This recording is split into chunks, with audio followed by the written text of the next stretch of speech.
I'd like you to think about something for a bit. What if I told you that the most serious threat to your health, vitality, and even safety beyond age 60 isn't what you eat or how much you walk? What if I told you that the largest problem occurs silently every night about 2 or 3 a.m., just in your own bedroom? I'm talking about the all too familiar bathroom trip, that moment when you're dead asleep and the need to go awakens you. For some of us, it occurs once a night. For others, it's 2 or 3 times. There's a fancy doctor's word for it, but let's just call it what it is: a sleep-destroying condition. Many people say we just have to deal with it. Well, I'm here to inform you that's not true. You don't have to put up with this, because this is not a minor inconvenience. It's a major deal that produces genuine problems, which we don't usually think about. But before we begin, I'd like to learn something from you. Where are you watching this video and what time is it now? Please share in the comments. I read each message and it makes me feel closer to you. If you found this helpful, please subscribe and turn on the bell symbol. That way, you'll never miss another health tip designed specifically for seniors like you. First, let's discuss your sleep. Consider your sleep to be like a repair shop with 2 different teams working on the same car. When you fall asleep, the body crew enters first. Their task is to repair the engine, rotate the tires, and replace the oil. They mend your muscles, strengthen your immune system to keep you from becoming sick, and restore your physical health. This crucial work is known as deep sleep. After they're finished, the mind crew arrives. They are the detailers. They clean the interior, polish the chrome, and ensure that the electronics operate. They sort through your memories and arrange your brain, allowing you to think properly the next day. Every time you wake up to pee, it sounds like a loud fire alarm goes off in that repair business. Both crews must dump their tools, get in the truck, and drive away. Even if you simply stay awake for 5 or 10 minutes, the garage will be closed for the night. The restoration work is only half completed. You are scammed out of valuable repair time. Night after night, your body's engine and your mind's computer do not receive the proper care they require. Second, we must talk seriously about the dangers of falling. Imagine it's 2 a.m. The interior of the house is pitch black. You aren't entirely awake. You're drowsy and unsure of where you are. It's so simple to misjudge a step or trip over a rug you forgot was there. A simple trip to the bathroom can result in a major accident. A fall might result in a shattered bone, a lengthy hospital stay, and the inability to care for oneself. We wish to avoid this at all costs. Finally, consider how you'll pay the price the next day. You wake up already feeling like you've completed a race. You lack the energy to pursue your interests such as golf, fishing, or yard maintenance. Playing with your grandchildren feels more like a work than a joy. It's difficult to concentrate on the newspaper, and your head feels cloudy. This isn't simply getting older. This is the direct outcome of your sleep repair shop's fire alarm going off every night. Let us not forget our wives and companions. Every time we get out of bed, the bed shifts and the floor creaks. We are not just waking ourselves up, we are also waking them awake. So, what is the answer? Many folks think they'll just drink less water. But that is a horrible idea. Consider water to be the engine oil of your body. If you run the engine without oil, it will seize up. Our bodies require water to function properly. Inadequate hydration can cause dizziness, confusion, and kidney damage. So, that is not the solution. Other individuals simply give up. Their doctor may even respond, "Well, that's just part of growing old." That is merely an excuse, and I am here to tell you that. Arguing that is analogous to arguing that a creaky door is a normal feature of an old house. No, it simply implies that you need some oil to fix the squeak. You only need the correct tool. Today, I'm going to provide you the tool. It is neither a pill, nor is it an expensive gadget. It's a basic 4-step approach, a whole checklist. I call it the nightly shutdown plan. Every evening, do 4 simple things to prepare your body for a restful night's sleep. Listen attentively, because we are about to cure this problem permanently. Let's get started on the plan. Consider it a pilot's checklist before departure. You follow the instructions in order and do not skip any. Step 1 is known as the gravity flush. Before I explain how it works, let me introduce you to George, a retired school teacher from Texas. George's main hobby was gardening, but his greatest joy was his grandchildren who lived 3 hours away. George explained to me that his problem was more than just waking up at night. His concern was that he was scared of the 3-hour drive. He claimed he couldn't go more than 45 minutes without needing a rest stop. The prospect of getting stuck in traffic was a nightmare. This difficulty was preventing him from seeing his family. He felt confined and embarrassed. When he came to me, he expected me to propose some complicated activities or a stringent diet. Instead, the first thing I advised him to attempt was this easy trick in the evenings. He looked at me like I was insane. He said, "Doc, how is lying on my couch going to help me drive to see my grandchildren?" I urged him, "George, trust me. Let's fix the nighttime problem first and see how it affects your days." He hesitantly accepted. 2 weeks later, he returned to my office with a great smile. Not only was he sleeping through the night for the first time in a decade, but he had just driven all the way to see his grandchildren and back, stopping only once. For George, this simple trick restored his independence. This is what you do. Lay down on your bed or couch around an hour and a half before bedtime. Place 2 or 3 pillows under your feet. You want to elevate your feet significantly higher than your chest. You'll know they're high enough when you get a gentle pulling sensation in your legs, and that's all you do. Just lie there for about 20 to 30 minutes.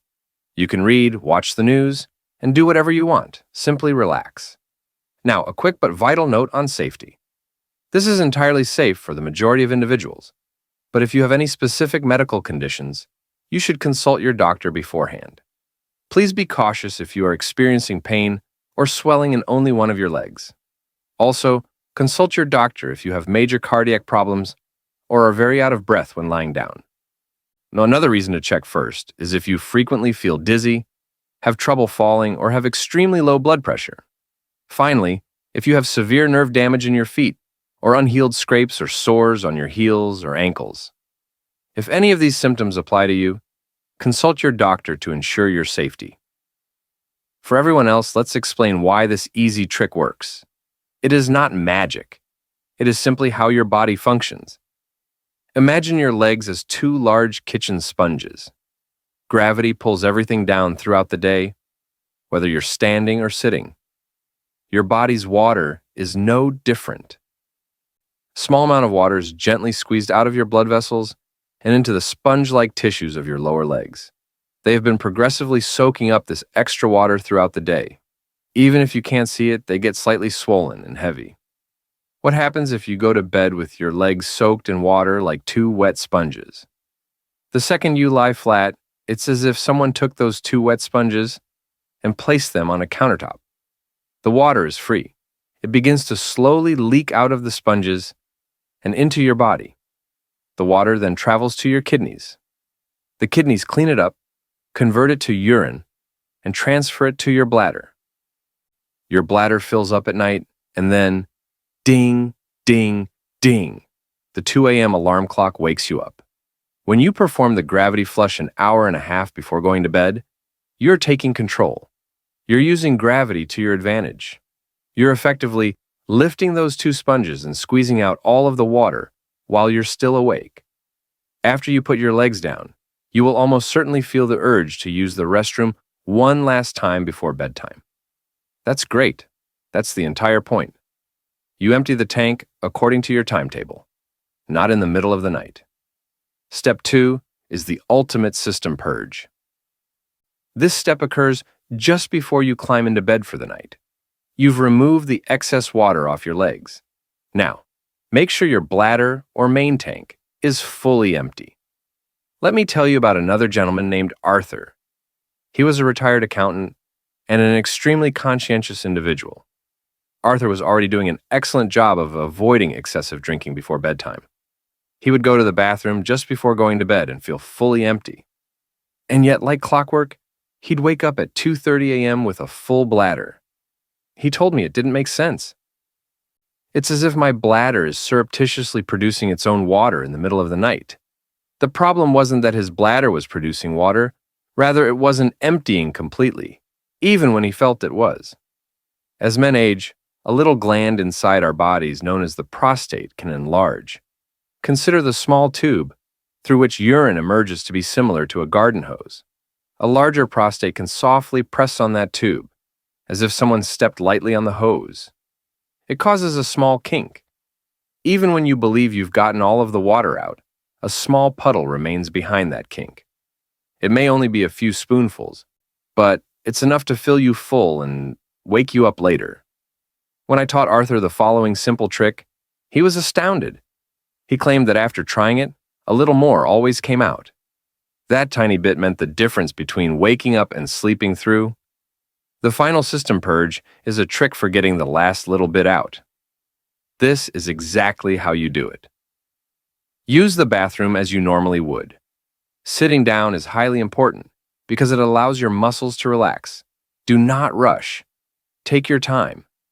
When you believe you're finished, don't stand up immediately away. Just keep sitting for another 30 seconds. Take several deep breaths. Then stand for a bit. Then sit back down and try again. You'll probably be astonished how much more comes out. When you rise up and sit down, your bladder and hose move around slightly. It's like physically unkinking the garden hose for a split second. This allows the confined puddle of urine to escape. It's like trying to grab the last bit of ketchup off a bottle. To get the remaining portion, you must turn it over and shake it vigorously. This is the same concept for your bladder. The third step is to apply the closed kitchen rule. We are now approaching a critical next step. We've discussed draining the system. Now, we need to discuss what you're putting into it. I am not just talking about beverages, I am talking about food. Let me tell you about Walter. Walter was following all of the regulations for his cocktails. He did a leg flush. He completed the double void, yet he still awoke at 3 a.m. He was very frustrated. When he came to see me, I asked him to tell me about his entire evening. He told me that I stopped drinking around 7 p.m. Then, around 9 p.m., I snack on a tiny bowl of pretzels while watching my favorite show. And that was all. The culprit was not a beverage. This was a salty snack. Here's why this is so important. Salty and spicy foods are both detrimental to a good night's sleep. First, salty foods. Consider salt as a water magnet. When you consume salty foods such as chips, pretzels, salted almonds, or a salty meal, your body retains water to balance out the salt. So the water that should be flowing through your system becomes stuck. Then, in the middle of the night, when your body has finished processing the salt, it decides to release all of the contained water. It wrings out the sponge, and all of the water drains into your bladder, waking you up. The second option is spicy food. Consider the inside of your bladder to be extremely delicate skin. Spicy meals might cause irritation. They can tease or poke your bladder. This discomfort can make your bladder feel jittery and anxious. It may send a signal to your brain indicating that it needs to be emptied, even if it is not actually full. It's a false alarm that nonetheless makes you get out of bed. So the rule is straightforward. The kitchen is closed for operations at least 3 hours before bedtime. This means no heavy meals, and especially no salty or spicy snacks. If you absolutely have to consume something, a basic biscuit or a piece of fruit is a far safer option. But it's best to persuade yourself that after dinner, the kitchen will be closed for the night. The fourth step is to shut down the intake valve. So we've closed the kitchen to food. Now, let's focus on the final rule, which is about what you consume. This is the final piece of the puzzle. You've already heard the story about Frank, the veteran who enjoyed his evening tea. He emphasizes that it is important to consider not only when you drink, but also what you drink.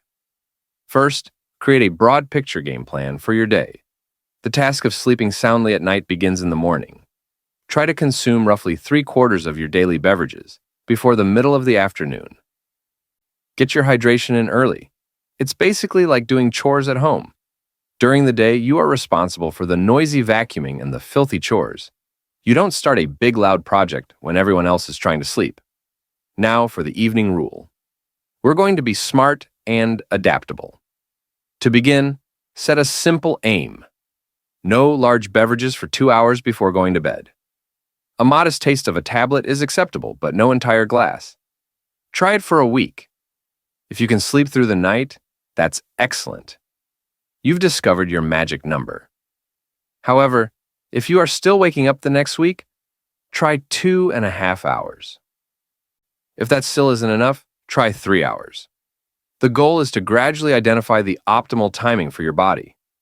Don't forget about the bladder agitators. These include coffee, black tea, alcohol, and all sodas. Coffee is the boss, telling your kidneys to work faster. Alcohol causes them to work faster and disables the brakes. And soda is the annoying insect that simply bothers your bladder. Staying away from these in the evening is essential. So, there you have it. The full 4-step evening shutdown procedure. It may appear to be a lot of information, but when broken down, it consists of only 4 fundamental logical habits. Let's go over them one more time to be sure you understand them completely. Number 1 is the gravity flush. This is the first and perhaps most startling step. Remember the story about George, who couldn't drive to see his grandchildren? This is the trick that restored his freedom. By raising your legs on pillows for 20-30 minutes around an hour and a half before bed, you are essentially squeezing out the 2 large moist sponges in your lower legs. You are asking your body to deal with all of the extra water that accumulated during the day, while you are awake, rather than in the middle of the night. It's a simple and effective approach to take use of gravity. Number 2 is the last system purge. This is our insurance policy. This is for individuals like Arthur, the accountant, who believed his tank was empty, but it wasn't. Just before going to bed, you use the sit, stand, sit again routine to untangle the garden hose. This guarantees that the remaining spoonfuls of trapped urine are gone. That last little amount is frequently what causes the 3 a.m., a wake-up call. Taking the extra minute to ensure the tank is actually empty is one of the most prudent things you can do. Number 3, the kitchen is closed by rule. This was the missing piece for Walter's salty pretzels. What you put in your body late at night is as important as what you drink. You must finish your last meal and all snacks at least 3 hours before bedtime. And you must avoid the 2 enemies of a quiet bladder: salty meals, which attract water, and spicy foods, which irritate your bladder and cause false alarms. Closing the kitchen for the night is an essential step in achieving restful sleep. The 4th step is to shut down the intake valve. This is the final seal on the system. It helped Frank recognize that his evening tea was the underlying problem. This is our sensible hydration strategy. First, you consume 3/4 of your daily beverages before the afternoon. You start your day ahead of schedule. Then, in the evening, you begin with a modest 2-hour no-drink window before bed, and you simply increase it as needed. Of course, you should avoid bladder agitators such as coffee, tea, alcohol, and soda. You're gaining ultimate control over what enters your system and when. Now, I understand what you're thinking. There are 4 things to remember. It sounds complex. I assure you, it is not. And, to make things as simple as possible, I'd like to provide you a very specific strategy for your first week. Don't try to be perfect on day 1. We'll develop this habit gradually and steadily. For the first 2 days, say Monday and Tuesday, I want you to focus solely on the intake guidelines. Those are steps 3 and 4. Simply get used to the thought that the kitchen is closed after supper and begin your 2-hour no-drink period. That is it. Do not worry about anything else. Simply practice those 2 things. You could notice yourself gravitating toward the refrigerator out of habit. That is okay. Just gently tell yourself, that's correct. The kitchen is closed. Then, on Wednesday and Thursday, repeat steps 3 and 4, and now include step 1, the gravity flush. Find a comfy seat on the couch an hour and a half before bedtime, and simply relax with your feet up. Make this a new part of your evening routine. Consider it your peaceful time to unwind. Finally, on Friday, Saturday, and Sunday, it's time to pull everything together. You will stick to your eating and drink regulations. You'll flush your leg, and then add the final element, step 2, the system cleanse. You'll make an extra effort to completely empty your bladder just before turning out the lights. By the end of 1 week, you will have practiced all 4 steps. Now it's critical that we talk about patience. This isn't a magic medicine. This is a new ability that you are learning. Consider learning a new golf stroke. You don't go to the driving range, hit one flawless shot, and then claim to have mastered golf. Of course not. Some swings are excellent, some are awful. You must practice consistently for it to become natural. It is exactly the same. You might have one night where you follow all 4 stages perfectly and only wake up once. Do not become discouraged. That's not a failure. Your body has been in the same bad rhythm for years, possibly decades. It takes time to learn this new, better rhythm. The key is to just stick to the plan. If you have a bad night, do not give up. Simply wake up the next day and say, okay, let us try the plan again tonight. Consistency will win this battle. Finally, I want you to make a promise to yourself. You deserve to regain your sleep, energy, and safety. I genuinely want you to try this. I want you to come back to this video in a week or 2 and share your thoughts in the comments section below. When you write, I tried this and slept for 6 hours straight for the first time in years, you're doing more than simply sharing your success. You're lighting a small candle in a dark room. Another man, perhaps someone like George, Arthur, or Walter, is currently reading those comments. He feels hopeless. He thinks nothing will ever work. Your comment could be the one thing that gives him the motivation to try it for himself. Your story and success can motivate another man to finally take control of his health. Let us form a community of men who believe they deserve to sleep through the night. This plan is about far more than just avoiding a trip to the restroom. Imagine this. Imagine waking up in the morning because the sun is shining through your window, rather than because your bladder is screaming at you. Imagine having so much energy during the day that you tire out your grandchildren at the park rather than the other way around. Imagine your mind is sharp and clear, ready to face the day every day. This isn't a fantasy. This is what a full night of restorative sleep provides. It lays the groundwork for a healthy, energetic, and fulfilling life. You have the information now. You have a complete plan. Now is the time to put it into action. Many seniors have already benefited from this video. Click to see what you've been missing. If this video touched your heart in any way, please let me know by liking it, sharing it with someone you care about, or leaving a comment. And if you want to continue walking this path with me, studying health, healing, and deeper living in your elderly years, be sure to subscribe and touch the bell button. Every week, I'll be right here with you, telling everyone that we're still alive,